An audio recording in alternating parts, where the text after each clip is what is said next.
Amém, irmãos? Todos encontraram João 17? Amém? O que nós podemos ler aqui na Escritura? Depois de dizer essas coisas, levantou os olhos ao céu e disse: Pai, é chegada a hora, glorifica o teu Filho, para que o Filho glorifique a ti, assim como lhe deste autoridade sobre toda a humanidade, a fim de que ele conceda a vida eterna a todos os que lhe deste. E a vida eterna é essa, que conheçam a ti, o único Deus verdadeiro, e a Jesus Cristo, a quem enviaste. Eu te glorifiquei na terra, realizando a obra que me deste para fazer. E agora, ó Pai, glorifica-me contigo mesmo, com a glória que eu tive junto de ti, antes que houvesse mundo. Manifestei o teu nome àqueles que me deste no mundo.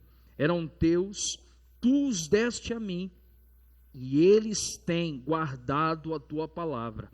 Agora eles reconhecem que todas as coisas que me tens dado provêm de ti, porque eu lhes tenho transmitido as palavras que me deste, e eles as receberam. Verdadeiramente reconhecem que saí de ti e creram que tu me enviaste. É por eles que eu peço, não pelo mundo, mas por aqueles que me deste, porque são teus. Todas as minhas coisas são tuas, e as tuas coisas são minhas, e neles eu sou glorificado. Já não estou no mundo, mas eles continuam no mundo, enquanto eu vou para junto de ti. Pai Santo, guarda-os em teu nome que me deste, para que eles sejam um, assim como nós somos um. Quando eu estava com eles, guardava-os no teu nome que me deste. Eu os protegi, e nenhum deles se perdeu, exceto o filho da perdição, para que se cumprisse a Escritura. Mas agora vou para junto de ti, e isto falo no mundo, para que eles tenham a minha alegria completa em si mesmos. Eu lhes tenho dado a tua palavra, e o mundo os odiou, porque eles não são do mundo, como também eu não sou. Não peço que os tire do mundo, mas que os guardes do mal. Eles não são do mundo, como eu também não sou. Santifica-os na verdade. A tua palavra é a verdade. Assim como tu me enviaste ao mundo, também eu os enviei ao mundo, e a favor deles eu me santifico, para que eles também sejam santificados na verdade.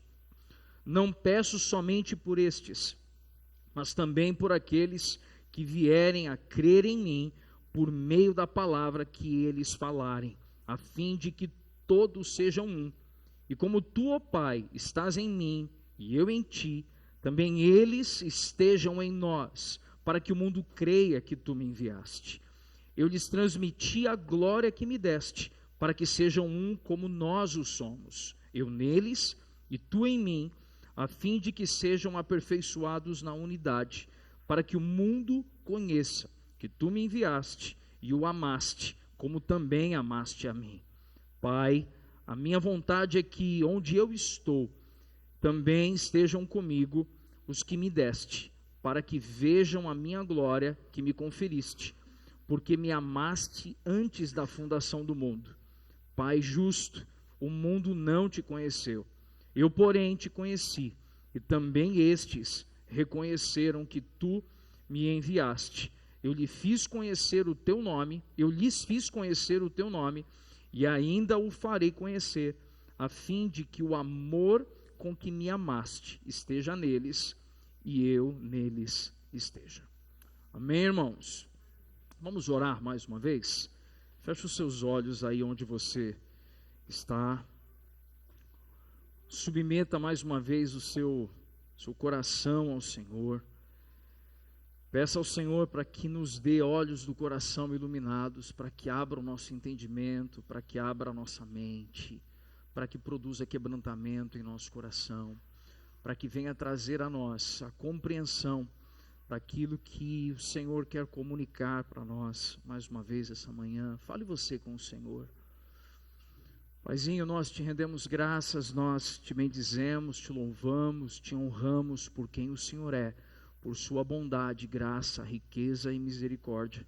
Pedimos ao Senhor, Pai, que nos conceda espírito de sabedoria e revelação acerca de quem o Senhor é, sobre a tua pessoa, o teu caráter, Pai, e sobre a obra que Cristo fez por nós há 2000 anos atrás, e a obra que o Espírito da verdade, a terceira pessoa da Trindade, está fazendo em nós agora, Pai, a obra da regeneração.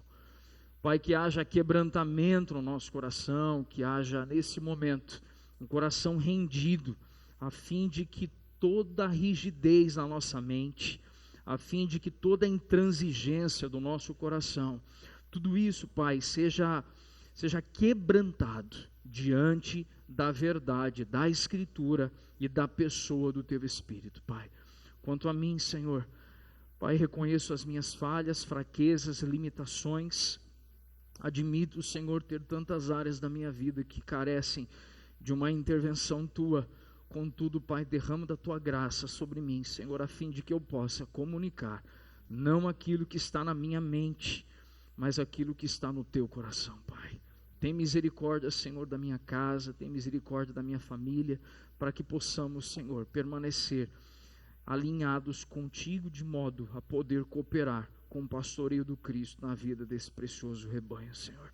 E assim, Senhor, que tudo que seja construído aqui essa noite, seja, Pai, para edificar, dessa manhã, seja para a edificação do corpo de Cristo, Senhor. Em nome de Jesus. Amém, amém, amém. Amém.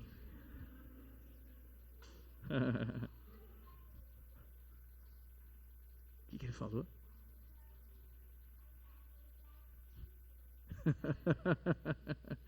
Amém, irmãos. Irmãos, nós estamos abordando já há meses, e quando eu estava olhando aqui, nós vamos ficar mais alguns meses ainda, estudando acerca do Evangelho de Jesus exposto por meio do apóstolo João.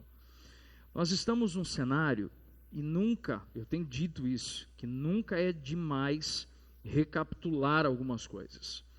De João 1 a João 11, Jesus ele assume a posição de o Verbo encarnado, ele se afirma sendo o Messias esperado. Em João 12, ele começa a anunciar que convém ao Filho do Homem padecer, a fim de que possamos nós sermos redimidos por meio de seu sacrifício. Em João 13, nós vemos Jesus aprofundando a conversa com os discípulos. Em João 14, nós vemos que ele fala: não se turbe o vosso coração, porque eles ficaram angustiados por terem ficado cientes de que Jesus morreria. Em João 15, Jesus nos encoraja a permanecer ligados na videira. Em João 16 ele diz: vocês estando ligados na videira, a vossa tristeza será o que, irmãos? Qual é a expressão que usamos na semana passada? A vossa tristeza será transformada em alegria. E agora nós estamos num cenário que já está na espera iminente de que Jesus vai ser tomado. Jesus vai ser aprisionado e levado para a crucificação. Aqui nós temos no registro de João 17, aquilo que todos nós, quantos foram criados indo à igreja aí na adolescência e juventude aí, todos nós já ouvimos que esse texto de João 17 é a oração, o que a gente já ouviu falar? A oração sacerdotal. Só que o jeito de falar é tão bonito, né? Oração sacerdotal, que a gente não processa muitas vezes o que significa isso. E na verdade o que nós temos que observar é que muitos estudiosos, eles procuraram, conciliando ali os 4 relatos do Evangelho. Quando nós falamos dos Evangelhos sinóticos, nós estamos falando dos 3 primeiros. Quais são os 3 primeiros no Novo Testamento ali? Mateus, Marcos e Lucas. E fazendo alinhamento com o Evangelho de João, nós temos ali registrado em João 17, que quando Jesus ele termina de instruir os discípulos, acredita-se que ele ainda está no cenáculo. Então acredita-se que ele tinha saído de onde ele estava, ido a Jerusalém. É importante nós entendermos um pouco da questão geográfica, o que estava acontecendo, a questão do calendário judaico. Estava se aproximando a festa do quê, irmãos? Estava se aproximando a festa da Páscoa. Jesus estava no cenáculo, tendo toda essa instrução com os discípulos, e ele termina no capítulo 16 a instrução. Eu quero enfatizar aqui, que se ele termina a instrução, o próximo passo que Jesus faz, em João 17, é levantar a sua voz em oração. E isso já traz para nós como igreja, irmãos, um aspecto extremamente importante para o nosso entendimento diário, de que a instrução do Senhor, ela é útil e proveitosa a nós, amém ou não? Entretanto, isso não pode ser desvencilhado de um coração voltado à oração. Porque Jesus ele termina a instrução e imediatamente ele começa a orar ao Pai. E aí nesse cenário, em seguida, eles têm ali um período de cantar os cânticos, os salmos tradicionais na Páscoa. E eles saem do cenáculo e vão na direção do Getsêmani, onde Jesus comumente se reunia com os discípulos para orar. E é curioso, porque nos próximos capítulos da Escritura, nós estaremos relembrando que Jesus estava no Getsêmani quando foi preso. Os irmãos lembram disso? Por isso nós entendemos que Jesus trabalhou a instrução dos discípulos ali, os conselhos finais no cenáculo. Acredita-se que ele ora ao Pai no cenáculo, juntamente com os discípulos, e agora ele se move para o Getsêmani, para ter mais um tempo de oração, provavelmente a sós. Os irmãos estão entendendo até o momento? E quando nós vemos esse cenário, o Wiersbe, comentarista bíblico, deixa para nós um relato aqui. Quer tenha feito a oração no cenáculo, quer a caminho do jardim, uma coisa é certa: trata-se da oração mais magnífica feita aqui na terra e registrada em todas as Escrituras. João 7 é, sem dúvida, o santo dos santos, entre aspas, do registro dos evangelhos. E devemos abordar esse capítulo com espírito de humildade e de adoração. Que privilégio enorme ouvir Deus, o Filho, conversar com Deus, o Pai, quando está prestes a dar a sua própria vida em resgate pelos pecadores. Sabe o que nós estamos aqui prontos a compartilhar? Um diálogo do Deus Filho com Deus Pai. E isso em favor da gente, irmãos. Isso em favor de cada um de nós. Não é difícil nós observarmos a progressão do raciocínio aqui de Jesus nessa oração, como Jesus construiu essa oração. Então, se você gosta de tomar nota, preste atenção em alguns detalhes importantes. A primeira coisa, em primeiro lugar, Jesus ora por si mesmo, e ele diz ao Pai que concluiu a sua obra aqui na terra. Então a primeira parte, que vai do verso 1 ao verso 5, Jesus está orando por quem aqui? Jesus está orando por si mesmo, e está mencionando: Pai, eu cumpri toda a tua obra. Então a primeira sessão da oração de Jesus, dos versos 1 ao 5, Jesus está se comunicando com o Pai, falando sobre si mesmo, colocando o seu coração ao Pai. Numa segunda sessão, Jesus ora agora pelos discípulos, pedindo que o Pai os guarde e os santifique. Isso do verso 6 ao verso 19. Então nós temos, primeiramente, Jesus estava orando por si mesmo. Depois Jesus começa a ampliar o raio dessa oração. E ampliando o raio dessa oração, ele passa a orar agora por quem? Pelos discípulos. Mas a intenção de Jesus nessa oração era que o Pai fizesse o quê? A gente leu no texto, primeiro que o Pai os guardasse, tanto que Jesus disse na sua oração: Pai, enquanto eu estive com eles, eu os guardei, e nenhum deles se perdeu, exceto o filho da perdição, que ele estava se referindo a quem? A Judas, mas qual? O Iscariotes. É muito importante dizermos isso, porque havia um outro Judas, discípulo de Jesus. Amém, irmãos? E a terceira sessão da oração, Jesus termina orando por nós. Preste atenção nisso. Jesus termina orando por quem? Por nós. Estou falando de nós aqui. Não estou falando genericamente, estou sendo específico. Jesus está orando por nós aqui. Por mim, pelo Felipe, pelo Stefano. Orando pela Thaísa, pelo Rafael, orando pela Adriana, pela Karina. Jesus ora agora por quem? Por todos aqueles que o Pai daria a ele. Você está entendendo isso? Então Jesus agora, na terceira sessão, está orando por nós e pela igreja como um todo. Está orando por judeus que creriam nele, mas também orando por aqueles que seriam alcançados fora do judaísmo. Aqueles que eram chamados nos tempos antigos de quê? De gentios. Tudo bem, irmãos? Para que um dia, e aí Jesus finaliza essa oração, para que um dia nós sejamos participantes de sua glória.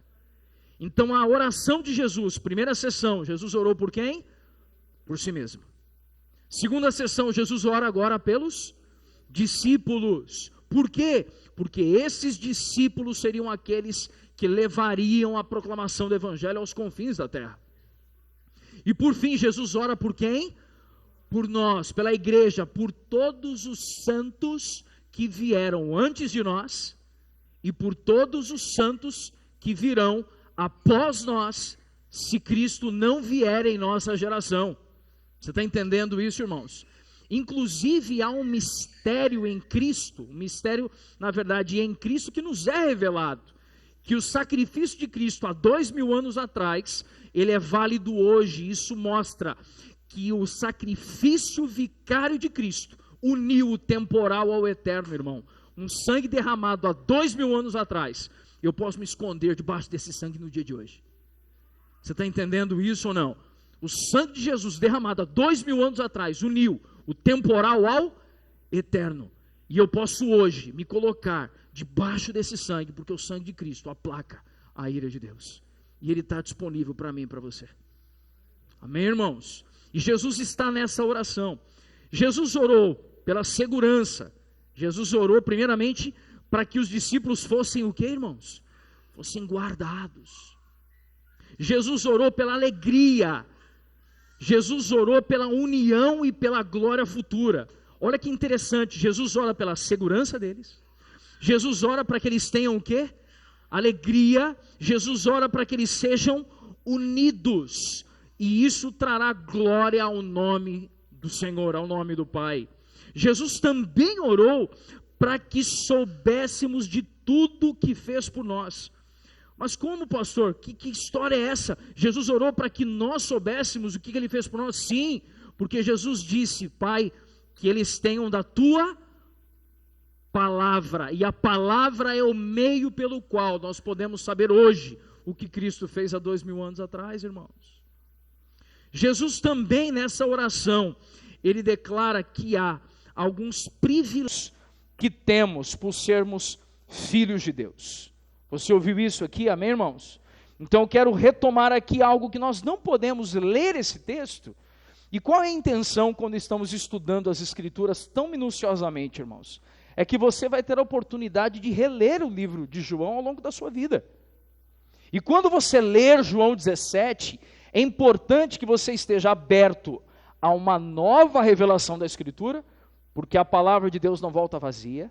Amém, irmãos? Então você vai reler esse texto daqui a uma semana e tem novas coisas que virão aos seus olhos e ao seu coração. Entretanto, há alguns elementos essenciais que a gente começa a ter agora diante dos nossos olhos, que não tínhamos talvez. De que quando Jesus ora, a gente percebe como que Jesus organizou a sua oração. Ele primeiro ora por si, depois pelos mais próximos e depois por aqueles que ele queria alcançar. E isso, irmãos, vai pôr a nossa vida de oração no lugar. Você ouviu isso ou não? Isso vai pôr a nossa o quê? Nossa vida de oração no lugar. Porque se Jesus, sendo Deus, sendo o Filho de Deus, orou por si mesmo, irmãos, eu preciso orar pela minha vida. Eu preciso orar por aqueles que estão mais próximos a mim. E preciso orar por aqueles que eu sei que eu posso atingi-los, que eu posso alcançá-los. Também quando Jesus ora, ele ora com intencionalidade. Jesus ele não ora, Senhor, abençoa lá. Não. Jesus ora com especificidade. Quais são as especificidades que nós vemos aqui? Jesus orou por segurança, alegria, unidade e pela glória futura. Então, quando a gente vai orar, por isso que eu não tenho vergonha nenhuma, irmão, de muitas vezes fazer a minha listinha de oração no bloco de notas do celular e orar de olho aberto. Porque quando eu pego a minha lista de oração, óbvio que aí você tem que pôr no modo avião, né, gente? Porque senão tem um capeta chamado WhatsApp, né? E um outro chamado Instagram que avacalha a vida da gente, né? Mas aí você coloca sua listinha de oração ali, e aí nessa lista de oração você vai primeiro orando por si, aí você vai orando pela esposa, vai orando pelos filhos, vai orando pelos pais, vai orando pelos irmãos, vai orando pelos irmãos da igreja local. Tudo bem aí, mano? Tadinho.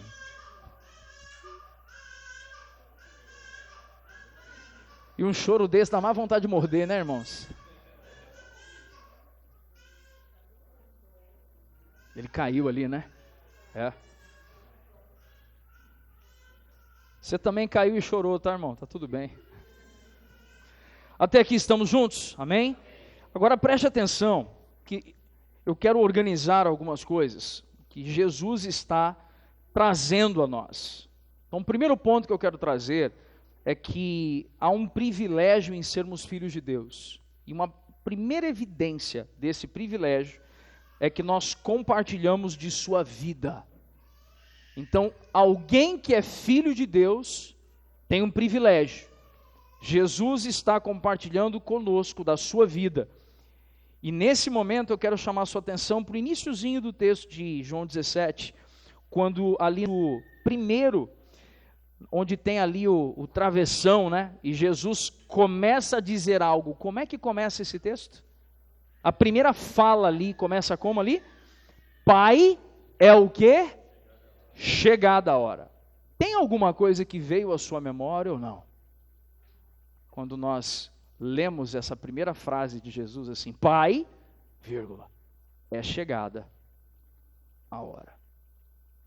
Sabe por que a ênfase? Porque essa pausa, respiração e o drama, né, para falar, né? Sabe por quê, irmãos? Porque várias vezes Jesus anunciou que ele era o Messias, e os religiosos se levantaram para apedrejá-lo, para prendê-lo, e Jesus saiu discretamente, e aí o final do capítulo que lemos várias vezes em João dizia, porque não era chegada a minha hora.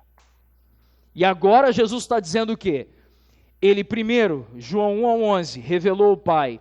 João 12, 13, falou do sofrimento. João 14, o consolo. João 15, incentivo para permanecer na videira. João 16, a tristeza será transformada em alegria. João 17, como é que ele começa? Chegou a hora. Tudo bem ou não? Chegou a hora. Então Jesus ele está trazendo na oração a consciência aos outros de sua responsabilidade. Porque quando ele diz, é chegada a hora, ele está dizendo, eu tinha dito que na minha hora eu assumiria a responsabilidade. E nesse momento eu vou corresponder à responsabilidade que eu assumi. Você está entendendo que essa frase vem uma carga de informação por detrás? E Jesus em um outro texto, se eu estiver certo em João 13, quando Jesus diz, acaso eu fugiria, pediria ao Pai para me livrar disso? Mas nesse versículo, claramente Jesus está dizendo, não, chegou a minha hora. Amém? Esse trecho, ele está descrito também ali, fazendo menção da expressão hora, em João 2,4, se você quiser anotar.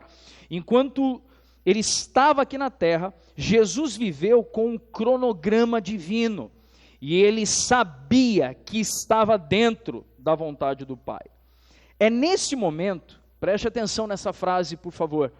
É nesse momento que Jesus se consagra para o sacrifício, em que ele é simultaneamente sacerdote e sacrifício. Irmãos, olha que poderoso isso. Jesus levanta a sua voz ao Pai: Pai, é chegada a minha hora. E ele está fazendo a oração chamada de oração o quê? Sacerdotal. Então ele se posiciona como sacerdote, mediador entre Deus e os homens, mas ele também é o Cordeiro imaculado que está indo para o matador. Diante desse cenário, Jesus sabe que só o Pai pode glorificá-lo, e a cruz será um instrumento para essa glorificação. Irmãos, preste atenção que quando Jesus diz: para isso que eu vim, Jesus estava consciente de que a sua morte e ressurreição era o meio pelo qual o Pai seria glorificado. E quando nós temos a consciência dos meios que glorificam o Pai, a gente dá conta então, de por meio do Espírito, da graça que nos capacita no Espírito a assumir as nossas responsabilidades, para que ainda que vivamos dores e sofrimentos em todas as coisas, a glória seja dada ao Pai. Do nosso ponto de vista, o Calvário foi uma demonstração repulsiva do pecado humano.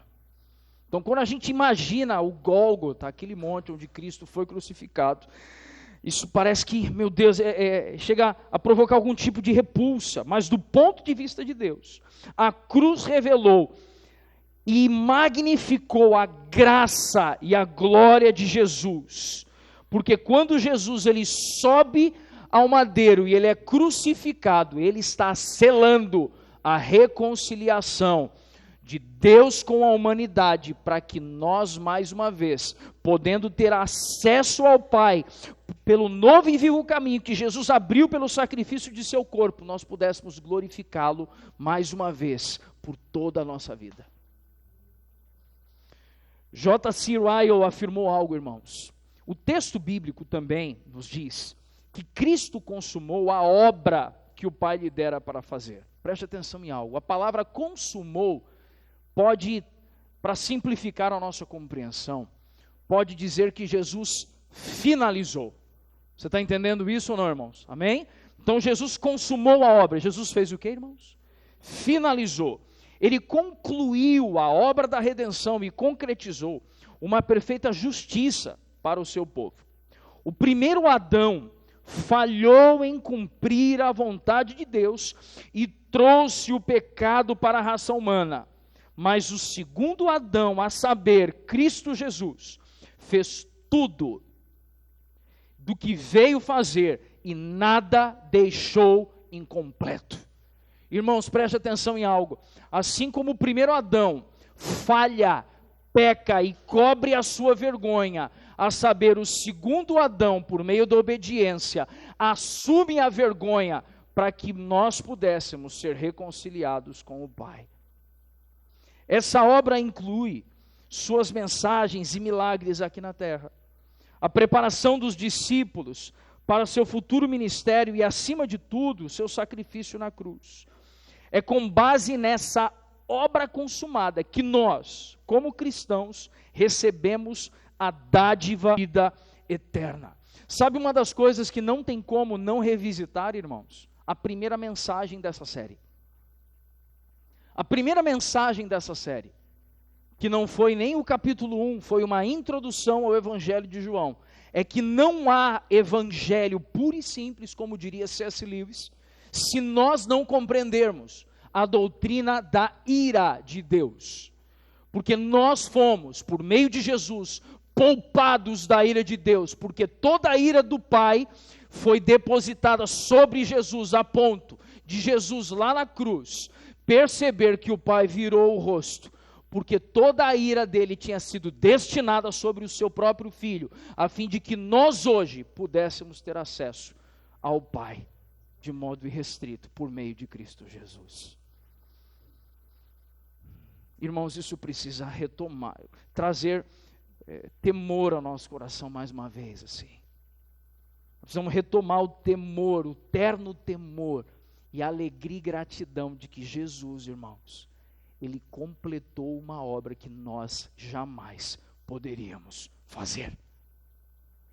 Sabe, eu vejo uns videozinhos, às vezes, que mandam para a gente, de brincadeiras que há, de alguém chegando no céu, aí cumprimenta Paulo, cumprimenta Pedro e tal, pá, beleza, e aí vem Adão, né? E aí, não vou conversar com Adão. Ou o dia que eu chegar no céu, eu quero ter um papo reto com Adão. Irmão, Adão talvez só tenha demorado um pouco mais para pecar do que se fosse eu e você, irmãos. Talvez a gente tivesse pecado mais rápido, antes dele. Porque a nossa justiça perante o Senhor são como trapos de imundícia, irmãos. A vida eterna, preste atenção nisso. Essa frase dita por Hernandes Dias Lopes. A vida eterna não é algo merecido pelo próprio caráter ou conduta. É uma dádiva de quem recebe, quem reconhece que é pecador, arrepende-se e crê única e exclusivamente em Cristo Jesus. Irmãos, olha para mim aqui, por favor. Eu e você não somos tão bons assim. Você está entendendo? Eu e você não somos tão bons assim. Augustus Nicodemos, ao expor a epístola de João, de 1 João, usou uma ilustração sobre a graça, que me chamou muita atenção. Que é como se nós fôssemos uma grande represa, contendo águas que não podem extravasar, e essa represa é a nossa natureza pecaminosa, irmãos. E a graça é como que uma barreira que impede essa água fétida e podre de fluir para o nosso exterior, porque a graça é que nos capacita para vencer a natureza pecaminosa e nos coloca em condições de termos uma relação diretamente com o Pai por meio de Cristo Jesus. É por meio da graça, irmãos. É a graça de Cristo Jesus. Robert Charles Sproul, certa vez mencionou algo, quando Jesus está falando aqui na oração, quando Jesus está falando sobre o conhecer a Deus. Preste atenção nisso. Conhecer a Deus não se limita a um conhecimento intelectual, implica em viver em comunhão com Ele, implica em um relacionamento íntimo que envolve conhecer realmente a Deus como uma pessoa. Preste atenção no que Sproul trouxe a nós aqui, irmãos. Nós muitas vezes confundimos, porque a norma culta da língua portuguesa muitas vezes provoca limitações na nossa compreensão. Se alguém me perguntar, você conhece fulano de tal, eu posso dizer que conheço, simplesmente porque eu o vejo talvez em algum evento, porque eu o vejo em alguma tarefa, mas talvez eu não conheça sequer o som da sua voz. Quando na verdade, na oração sacerdotal, Jesus está dizendo assim, Pai, que eles conheçam a Ti. O que Jesus está dizendo? Pai, que eles tenham um relacionamento contigo. Que eles tenham um convívio contigo, a ponto de que tudo o que o Senhor fala seja suficiente para eles. Irmãos, preste atenção no que essa frase traz para mim e para você. É muito comum nós usarmos uma expressão de que nós vamos orar ao Pai para ouvir o Senhor.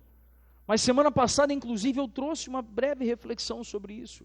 Não é apenas sobre ouvir, mas é sobre ouvir e obedecer. Porque tudo que o Pai disse a Jesus, Jesus prontamente fez o que, irmãos? Obedeceu. Uma vez que compartilhamos a sua vida, nos tornamos vencedores, porque participamos de sua vitória. Agora anote uma referência bíblica, por favor. 1 João, capítulo 5, verso 4. É a primeira epístola, não aqui o evangelho, mas a epístola de João. E essa primeira epístola de João diz assim: porque todo o que é nascido de Deus vence o mundo. Preste atenção, todo aquilo que é o que, irmãos? Nascido de Deus vence o mundo. Esta é a vitória que vence o mundo, a saber, a nossa fé. Sabe o que aqui João está dizendo, um pouco mais velho, um pouco à frente na sua vida, na sua relação com Deus? Aqui o que João estava dizendo para nós é que a oração de Jesus em João 17, para que nós então pudéssemos nos apropriar da sua vitória, a vitória que nós podemos nos apropriar contra o mundo é só mediante um novo nascimento.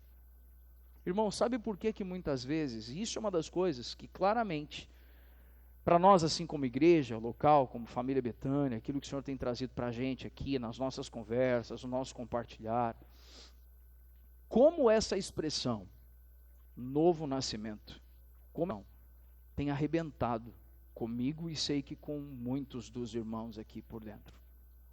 Por quê, irmãos? Porque o novo nascimento não regula o meu comportamento. O novo nascimento muda a minha natureza. Eu vou repetir isso. O novo nascimento não regula o meu comportamento, ele muda a minha natureza. E muitas vezes nós não estamos tendo vitória sobre o mundo, e quando eu digo vitória, pelo amor de Deus, vocês já entenderam o que eu estou falando sobre vitória. Amém, irmãos? É vitória sobre o mundo e sobre o pecado. Amém, irmãos? E nós não estamos tendo vitória sobre o mundo e sobre o pecado, sabe por quê, irmãos? Porque estamos vivendo o Evangelho, trazendo a Bíblia como se fosse apenas um livro de leitura histórica e cultural, comportamental. Não, a Bíblia é a palavra de Deus. Cristo flui das Sagradas Escrituras, para que nós venhamos, nascendo de novo, ter a natureza regenerada, para que possamos assim vencer o mundo e o pecado. Por isso que quando compartilhamos essa mensagem em João 3 sobre o novo nascimento, eu me lembro de ter citado quando Hernandes Dias Lopes fala uma frase dizendo assim: não dê descanso à sua alma até que você tenha garantias de que você de verdade, de fato, nasceu de novo. Eu não devo dar descanso à minha alma se eu não tiver plena convicção de que eu nasci de novo. Fica imaginando quando Paulo escreveu à igreja em Corinto dizendo: eu esmurro o meu próprio corpo a fim de torná-lo obediente a Cristo, porque uma evidência de um homem e uma mulher que nasceram de novo é porque são completamente obedientes à voz do Pai. Ovelha não esperneia, irmão. Quem esperneia é bode cabrito. Ovelha ouve a voz do pastor, se rende e segue a voz do pastor. A saber, João 10, Jesus disse: eu sou o bom pastor e bispo das almas. Não trago essa palavra sobre mim, mas aponto essa palavra para aquele que é o supremo pastor e bispo das almas. Meu papel, te lembrar as palavras dele. Entende isso, irmãos? O meu papel é te lembrar, Senhor. Esse é o meu papel. Quando nós vemos agora a primeira parte que abordamos, de que essa oração de Jesus em João 17, Jesus está compartilhando sua vida. Primeiro privilégio de ser um filho de Deus. Jesus compartilha a sua, o que, irmãos? A sua vida. E ele compartilha a sua vida por meio da sua própria morte. Irmãos, lembra de uma música antiga? Pois morreu a nossa morte, para vivermos sua vida, nos trouxe grande salvação. E aí quando nós então cantamos essa verdade bíblica, nós entendemos que se hoje temos vida, é porque Ele assumiu a nossa morte. Por isso eu preciso viver como um morto aqui. Você está entendendo, irmão? Ouvindo essa semana uma palavra do Paulo Borges Júnior, que muito chamou a minha atenção. Ele dizendo assim: você não tem que viver como alguém que está pronto para morrer, irmão. Você tem que viver como alguém que já morreu. Porque se você viver como alguém que já morreu, se alguém te toma algo, você não consegue nem reagir, porque você está morto. Se alguém afetar a sua reputação, você não tem nem força para se levantar e se defender. Sabe por quê? Não é porque você vai morrer, não. É porque você já morreu. Precisamos aprender a viver como aqueles que já estão mortos para o mundo, mas vivos para Deus. Amém, irmãos? A segunda coisa que é um privilégio de ser um filho de Deus, é um privilégio ser um filho de Deus, porque Jesus aqui na oração sacerdotal, fica claro que nós temos a sua palavra. Registre isso, irmãos. Nós temos a sua o quê? Palavra. Irmãos, breve a gente vai inserir umas práticas na nossa liturgia, tá, irmãos? Sabe qual? Sabe quais? Uma delas, eu vou começar a encorajar os irmãos a trazer a Bíblia física. Amém, irmãos? E eu vou querer ver se ela está rabiscada, entendeu? Vai ter um carimbinho assim na família Betânia, assinatura, né? Não, irmãos. Não, meu irmão, lembra dessa ou não? Fazia dever de casa e tinha que levar para a tia na escola, né? Carimbinho e assinatura, né? Mas nós precisamos retomar, irmãos, o pegar a Bíblia. É bem verdade, irmãos, deixa eu confessar um pecado para vocês. Vocês perceberam que eu leio, quando eu vou ler o texto para pregar, eu leio aqui, né? Mas você sabe por quê, irmãos? Porque eu estou cego, irmãos. Eu não consigo mais enxergar o tamanho aqui, entendeu? Eu estou de lente, mas na lente, eu já não enxergo nem de perto nem de longe, só no meio termo, entendeu? Aí eu boto aqui e aumento, mas a minha Bíblia, irmão, ela está rabiscada. Com régua, tá, irmãos? Linete, a gente celebrou 24 anos de casamento ontem, não arruma confusão. E ela me avisou, né, porque ela chegou primeiro, entendeu? Não queria falar não, mas você cavou, entendeu? Você cavou, entendeu? Isso não é, eu não fui reativo, eu só estou falando a verdade, entendeu, irmãos? Meu bem, eu amo você, tá bom, meu bem? Irmãos, eu arrumei uma encrenca essa semana, mas eu confesso pecado depois, tá tudo bem, vamos lá. Deixa eu trazer para você a primeira coisa que a gente vai trazer para a nossa realidade como igreja, e retomar isso, trazer a Bíblia, o que eu disse? Física. E sabe uma outra coisa, que eu vejo que nós, em breve, vamos retomar isso como prática da nossa liturgia, ler de pé a Escritura. Tenho lembrado que algumas coisas a gente precisa ser mais pedagógico por causa dos meninos mais novos. Você está entendendo ou não? Precisa ser mais pedagógico por causa dos meninos mais novos. Porque ele está lendo a Escritura e está igual Tasmania rodando. Não, irmãos. Os meninos desse tamanho, os menores a gente até entende. Agora os meninos desse tamanho, não. Vai ler a Escritura, pum! Como nos dias de Esdras. Quando ele pegou o rolo da lei para abrir e para ler, irmãos, o povo ficou o dia inteiro em pé, ouvindo a Escritura e chorando por temor do que estava escrito. Nós precisamos retomar isso nos nossos ajuntamentos solenes. Você está entendendo o que eu estou falando ou não? Pastor, estou vendo as mudanças aí. É o Pai nos guiando na maturidade, irmãos. Você está entendendo aqui ou não? É o Pai nos conduzindo. Somos uma igreja em plantação, mas claro que a gente quer avançar, irmãos. E vamos buscar no cristianismo histórico, na tradição histórica da igreja cristã, aqueles pontos que foram importantes para a construção do cristianismo sólido na vida de muitos cristãos, que a gente está abandonando em nome de uma liberdade, em nome de uma leveza, a gente está abandonando práticas cristãs ortodoxas, e precisamos resgatar isso, irmãos. Amém ou não? Essa hora o amém foi mais fraco, mas está tudo bem. Nós temos a sua o quê, por favor? Palavra. Jesus no verso 14, observa o que está lá no verso 8, no verso 14, Jesus disse, eu lhes tenho dado a tua palavra. A palavra de Deus é uma dádiva para nós. Agora, olha que interessante. No verso 8, o pai deu as palavras ao filho.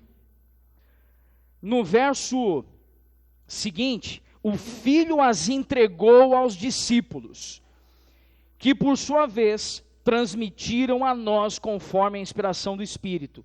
Isso está em 2 Timóteo 3,16, que toda palavra é apta para ensino. Amém, irmãos? E é divinamente inspirada. Então preste atenção, o pai deu a palavra ao filho, e o filho a entregou aos discípulos por meio do Espírito, e o Espírito, inspirando homens ao longo da história, produziram para nós o cânon para que nós pudéssemos ter hoje a palavra de Deus. Então nós recebemos aqui, Jesus está orando, dizendo: Pai, eu recebi a palavra do Senhor e eu a dei aos discípulos. Então Jesus está dizendo claramente para nós que a palavra deve estar dentro de nós. Você está entendendo isso ou não, irmão? Agora, se a gente não tiver uma Bíblia física, se a gente não tiver uma rotina de pegar essa Bíblia física, a gente não vai receber de Cristo por meio das Escrituras ao longo da nossa semana. Amém, irmãos? A palavra é de origem divina, é uma dádiva preciosa dos céus.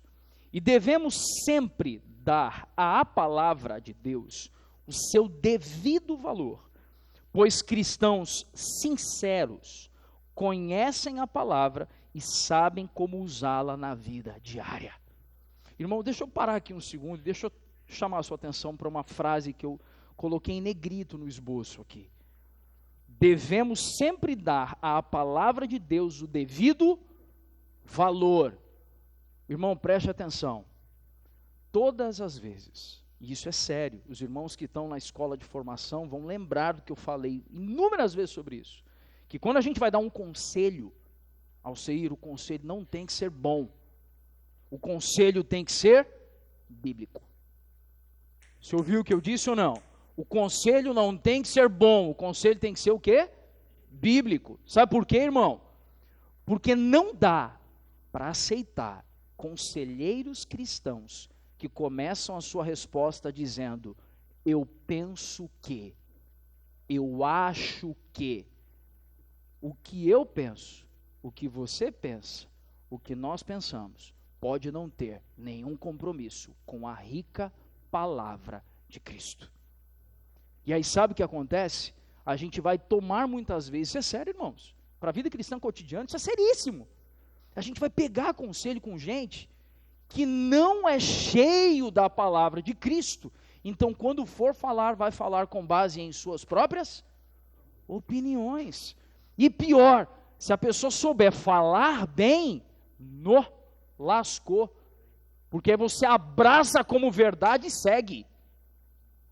Aí, aquela pessoa mais simplesinha, mas que lê a Escritura, que tem um coração acalorado pelo Espírito, mas que talvez o português não seja tão erudito assim, sabe, tal. E essa pessoa vai dar um conselho piedoso, mas esse conselho mói você, né?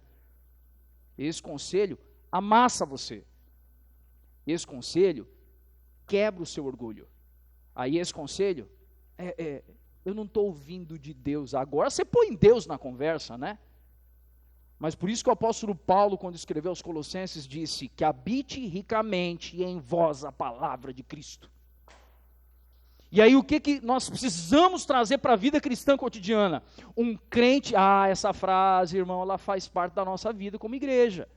O Espírito Santo não pode me lembrar aquilo que eu não leio. Você está entendendo ou não, irmãos? Se eu não leio a Escritura, eu não tenho como ouvir a Deus. Pastor, eu queria tanto que Deus falasse comigo. Toma, irmão.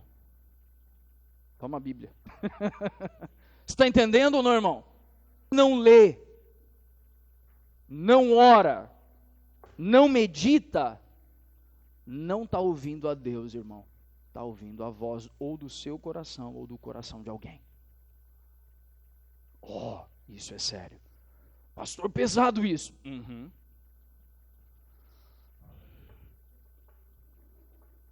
Aí eu lembro de um corinho antigo, né? Leia a Bíblia e faça oração. É ou não é, irmãos? Amém? E Jesus está aqui, não sei se você está entendendo que oração que Jesus está fazendo, Jesus está clamando ao Pai, mas ele já tinha chamado os discípulos à responsabilidade. Se vocês quiserem, se ele é Jesus, o Logos, a palavra encarnada, e ele está orando ao Pai para revelar a ele a sua palavra, porque ele estava comunicando a palavra aos discípulos, os discípulos não devem ser aqueles popstars, eles devem ser encontrados fiéis.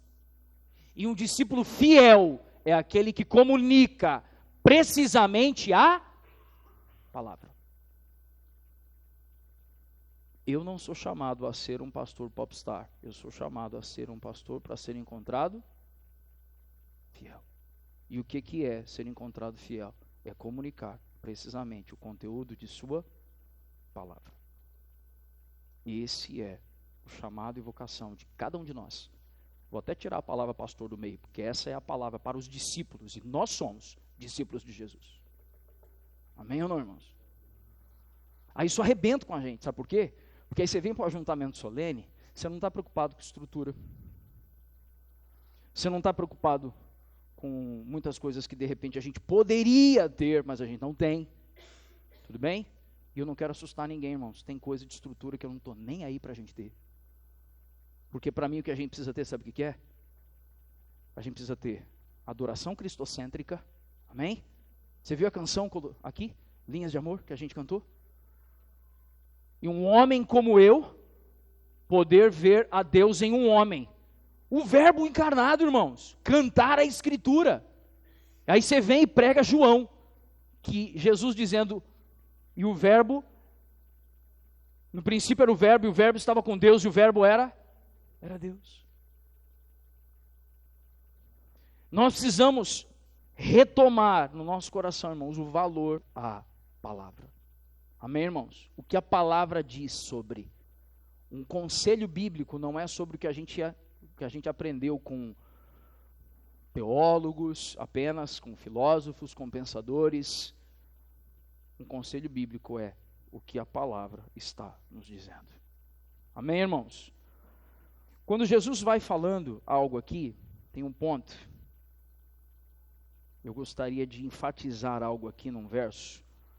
Está lá entre o 16 e o 17. Deixa eu localizar aqui.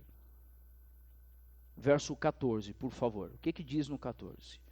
Eu lhes tenho dado a tua palavra, e o mundo os odiou, porque eles não são do mundo, como também eu não sou.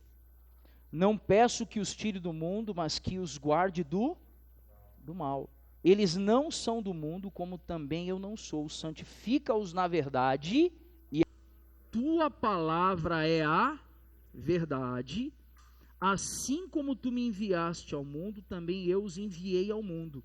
Em favor deles eu me santifico, para que eles também sejam santificados na verdade. A palavra ali, ela inclusive alguns teólogos, mas, enfim, alguns irmãos que têm uma compreensão um pouco estranha, admito que aos meus olhos soa como estranho, porque quando acham esquisito Jesus ter dito em favor deles, eu me santifico.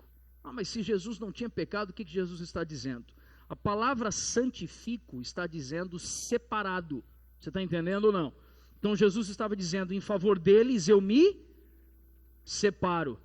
Assim como todas as vezes que nós pensamos no trabalho que Jesus realizou, no ofício que Jesus exerceu como sacerdote, Jesus muitas vezes, ele esteve entre os pecadores, mas em seu interior ele estava completamente o que, irmãos? Separado. Você está entendendo esse preceito? Amém? E nós vemos algo aqui sobre Jesus falando que eu vim, ele veio claramente para aqueles que o Senhor me deu, que o Senhor me entregou, que o Senhor colocou em minhas mãos. Algumas traduções que trazem dessa forma. Eu quero ler uma frase e quero pedir a sua absoluta atenção, porque essa frase tem uma carga doutrinária importante para nós. Tudo bem? A frase é: A graça eletiva de Deus não é dada de modo a fazer perder os não eleitos, mas com o propósito de que, por meio dos eleitos, aqueles que hão de crer recebam a bênção salvadora de Deus em Cristo, assim como Abraão foi escolhido para abençoar todo mundo. Os irmãos entenderam onde eu toquei aqui ou não? Amém? Vamos de novo? Preste atenção. A graça eletiva de Deus não é dada de modo a fazer perder os não eleitos, mas com o propósito de que, por meio dos eleitos, aqueles que hão de crer recebam a bênção salvadora em Cristo. Até aqui. Não. Assim como foi com Abraão, escolhido por Deus para que por meio dele todo mundo fosse abençoado, como Deus tinha dito, por meio da tua vida abençoarei todas as famílias, nações da terra. Os irmãos estão entendendo isso, amém ou não? Pastor, com isso você está dizendo que, não estou dizendo nada, eu li a frase, eu acho que os irmãos entenderam claramente o que eu disse. Amém, irmãos? Glória a Deus. De que maneira a palavra de Deus nos permite vencer o mundo? Preste atenção, porque só tem uma forma de vencer o mundo e é por meio da palavra, é sendo santificado pela palavra. Em primeiro lugar, a palavra nos dá alegria. Isso está em João 17:13. A primeira coisa que a palavra nos confere, nos comunica é o que eu disse? Alegria. E essa alegria nos dá força interior para vencer. Agora preste atenção em algo curioso aqui.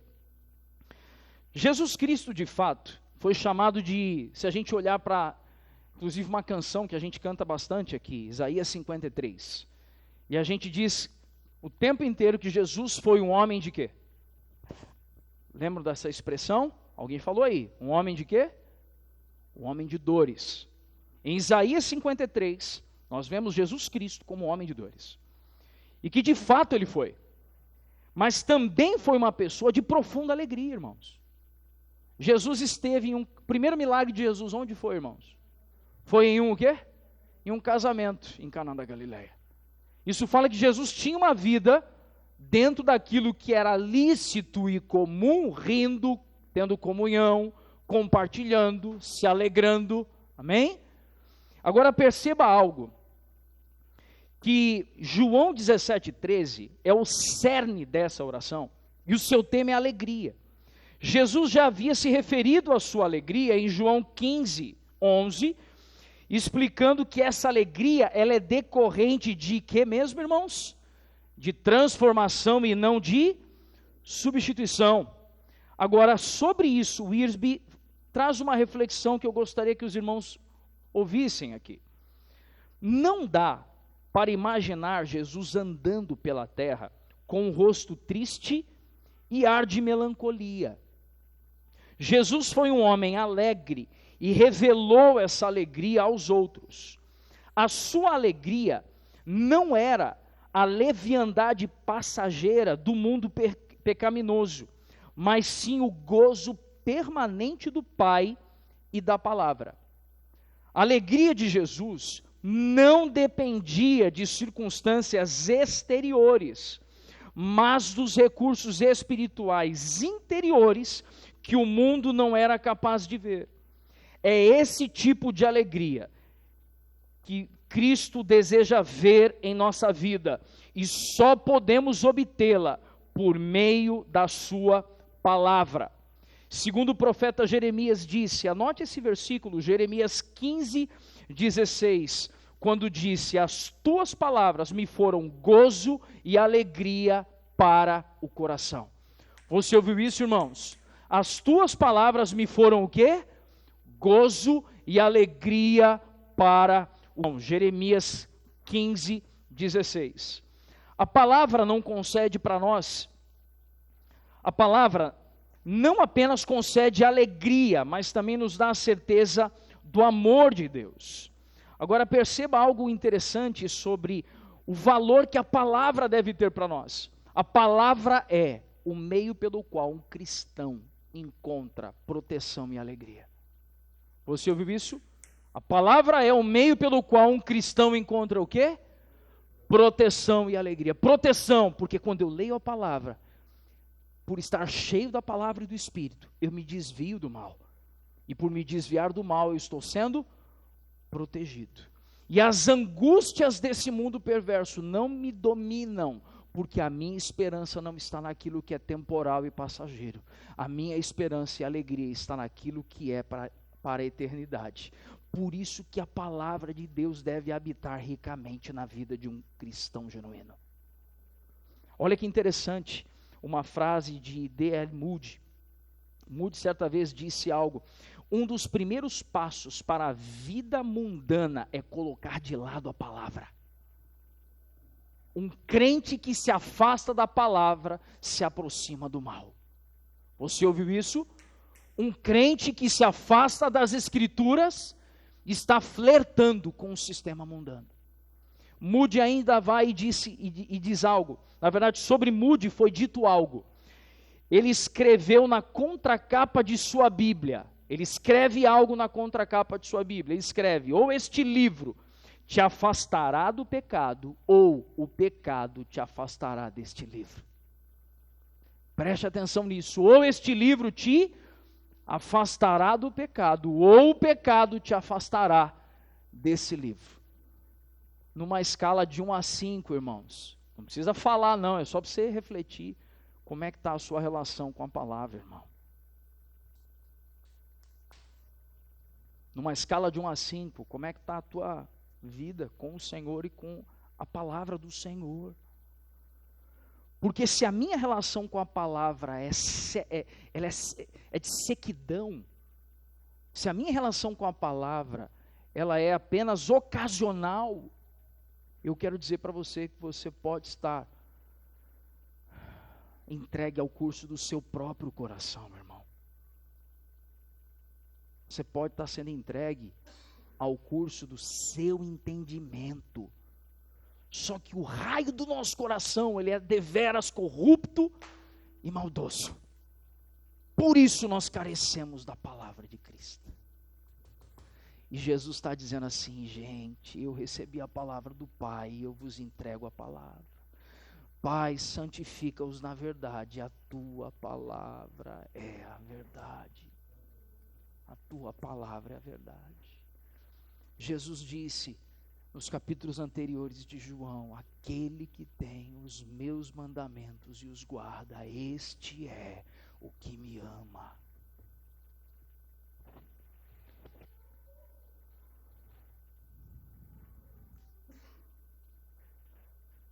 A palavra de Deus não apenas traz alegria, amor de Deus, mas transmite o poder de Deus para vivermos em santidade.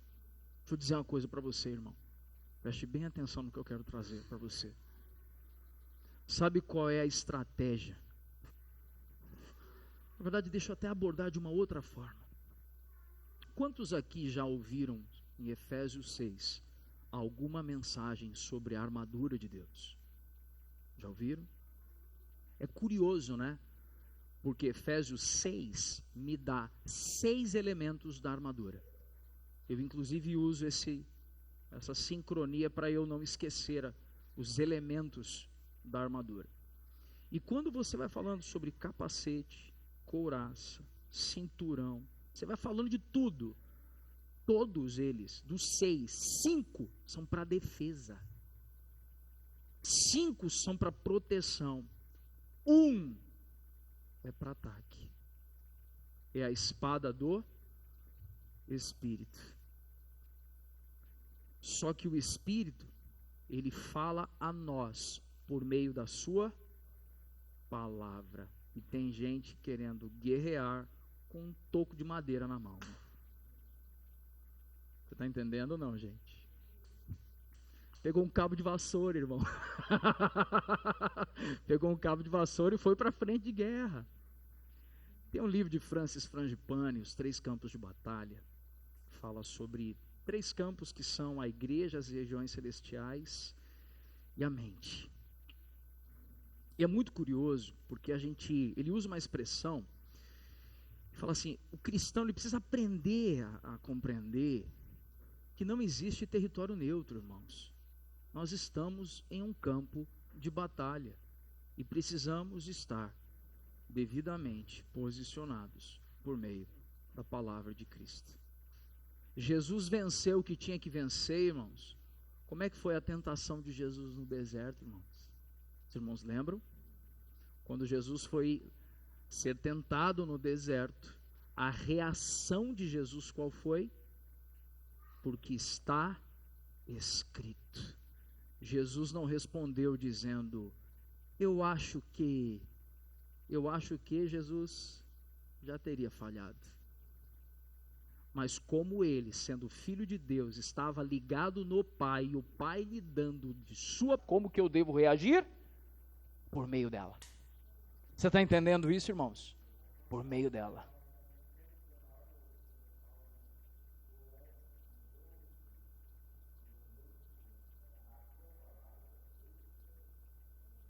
Sempre por meio da palavra. Aí tem gente, como eu anotei aqui, irmãos, ouça isso. A palavra de Deus não traz apenas alegria e amor, mas também transmite poder de Deus para vivermos em santidade. Irmãos, não santidade por comportamentalismo. Comportamentalismo, a gente vai represar maus comportamentos por um período. Mas como não mudou a natureza, daqui a 3 meses, 6 meses, o que vai acontecer? De novo. Mas a palavra vai construindo em nós uma obra de regeneração, e essa obra, ela vai produzindo em nós cada vez mais o caráter de seu Filho, e vamos sendo aperfeiçoados à imagem de Jesus. Irmãos, caminhando aqui para a finalização desse sermão, eu quero trazer algo, esse sermão aqui a gente poderia ficar aqui umas semanas, nem 2, 3 semanas, mas eu quero trazer algo para você ouvir aqui, irmãos, extremamente importante para nós. Eu quero avançar ali para o verso 20, quando Jesus, nesse finalzinho, Jesus está voltando a sua atenção para o futuro. Ele está orando por nós, ele está orando pela igreja, ele já orou por segurança, já orou por santidade, agora está enfatizando unidade. Olha só, Jesus orou por segurança, orou por santidade, e agora Jesus está orando por o quê? Por unidade. Eu quero falar uma coisa aqui muito séria, irmãos, mas muito séria. Quando elas são muito sérias, você sabe que eu prefiro ler, né? Para o meu tom de voz não ser a coisa mais importante, mas ser o que está escrito. Sua preocupação de Jesus, é que o seu povo vive em harmonia espiritual. Como o Pai e o Filho são um. Como cristãos, preste atenção aqui, como cristãos, podemos participar de diferentes denominações, mas pertencemos todos ao Senhor e uns aos outros. Assim como o apóstolo Paulo nos instruiu em Romanos 12:5, a parte B do versículo. Anote esse versículo.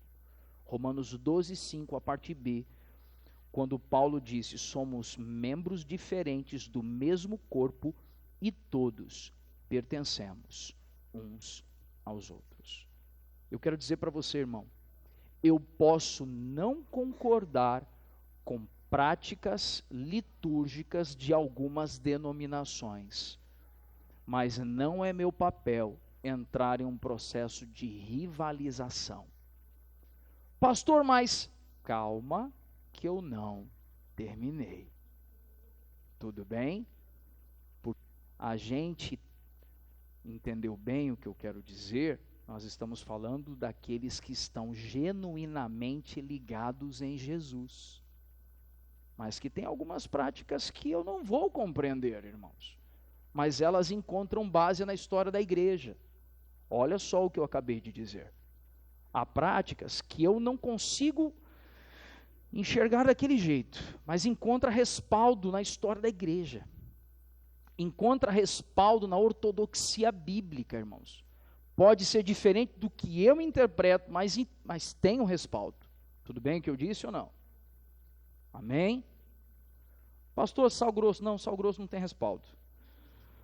Em outras ocasiões, os discípulos mostraram, preste atenção nisso, um espírito de egoísmo, competitividade, desunião.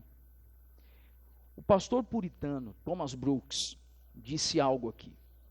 A discórdia e a divisão não condizem com cristão algum. Não cause espanto os lobos importunarem as ovelhas. Irmão, presta atenção, que eu quero abrir um parênteses aqui antes de eu reler a frase. Não espere de alguém que está em Adão as obras de Cristo. Você ouviu o que eu falei ou não? Não espere de alguém que está em Adão que ele produza o fruto do Espírito. Então Thomas Brooks está dizendo, a discórdia e a divisão não condizem com cristão algum, não cause espanto os lobos importunarem as ovelhas, é esperado, porque o lobo é lobo, tudo bem? Agora, mas uma ovelha, afligir outra é contrário à sua natureza e é abominável. Porque a palavra do Senhor, inclusive, nos ensina que 6 coisas Deus detesta, e a 7ª ele abomina, que é aquele que semeia contenda entre os irmãos. Opa, que o papo é reto. Isso é sério. A maledicência não deve fazer parte da prática de um cristão piedoso. Opa, ela fere a unidade do corpo de Cristo.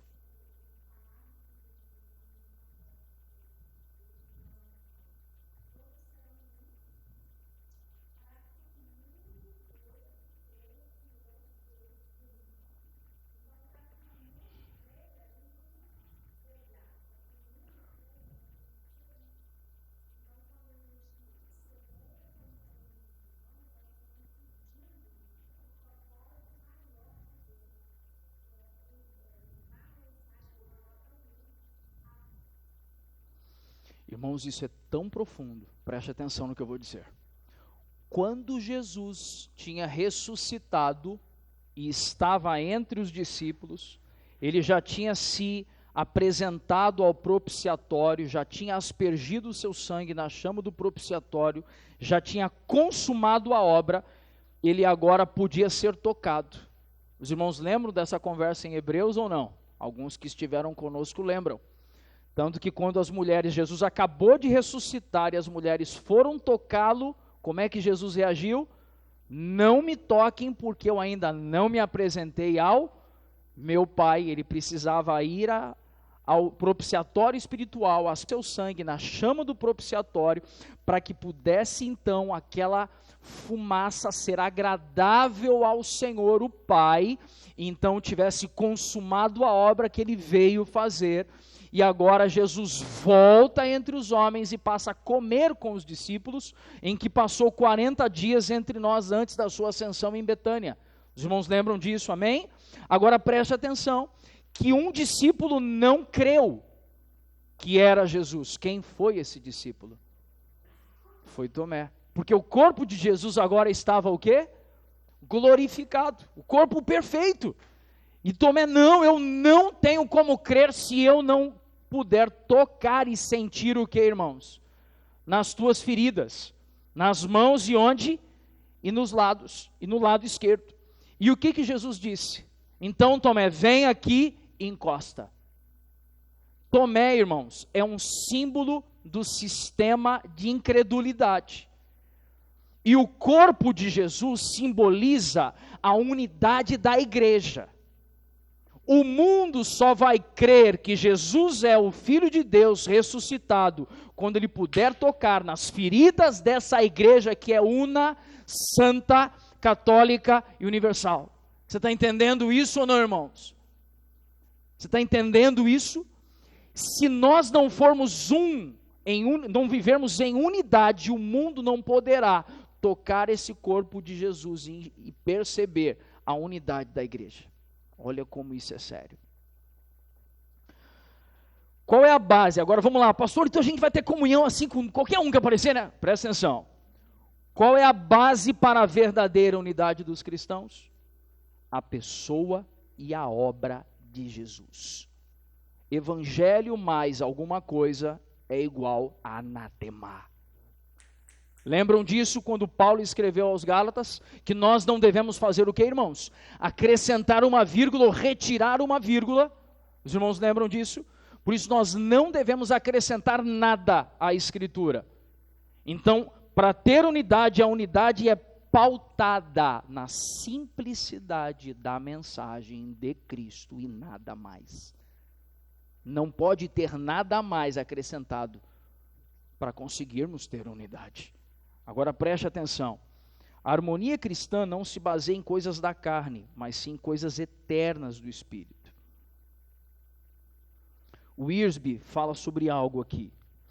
Aquilo que o mundo enxergar em nós servirá de base para as convicções do mundo acerca de Deus.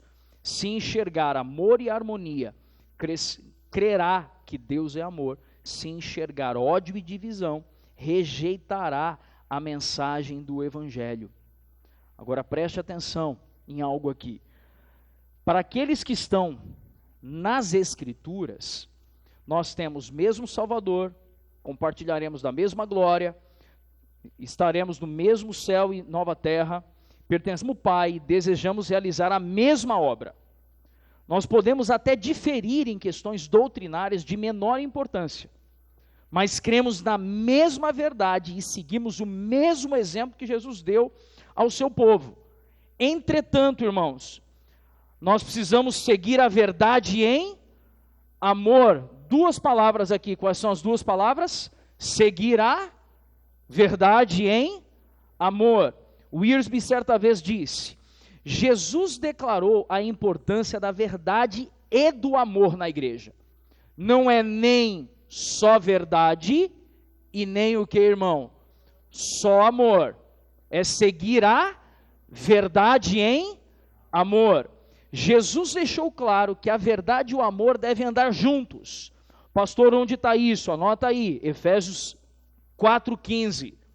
Nós devemos crescer em verdade e em amor.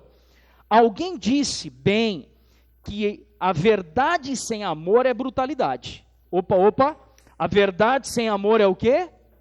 Brutalidade. E o amor sem verdade é hipocrisia. Então, peraí, a verdade sem amor é o quê?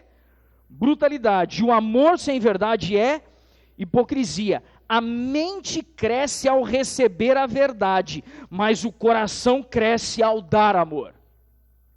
Então, o coração tem que crescer na mesma intensidade que a mente está crescendo, irmãos.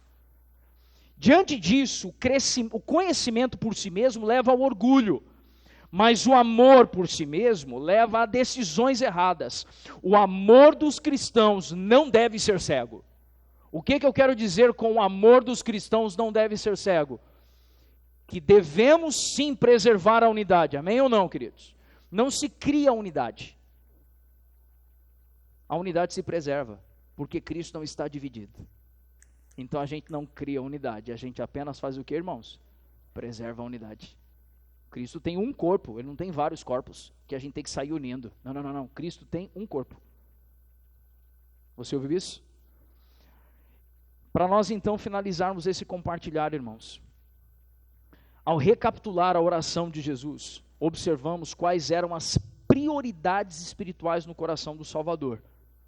A saber, a glória de Deus, a santidade do povo, a unidade da igreja e o ministério de compartilhar o evangelho com o mundo perdido. Fazemos bem em nos concentrar nessas prioridades. Um dia, cada um de nós prestará contas do seu trabalho cristão. É muito sério saber que nós daremos um relatório final diante do tribunal de Cristo, irmãos. Você ouviu isso? Com isso, irmãos, nós estamos fazendo uma chamada à igreja para o serviço cristão. Espero que possamos dizer, assim como Jesus, eu te glorifiquei na terra, consumando a obra que me confiaste a fazer. Amém, irmãos? Ele é muito participativo, né? Que legal. Que legal. Irmãos, de fato, quando nós ouvimos essa palavra sobre a oração de Jesus, a oração é o meio pelo qual nós podemos conhecer um pouco mais o coração do nosso Pai.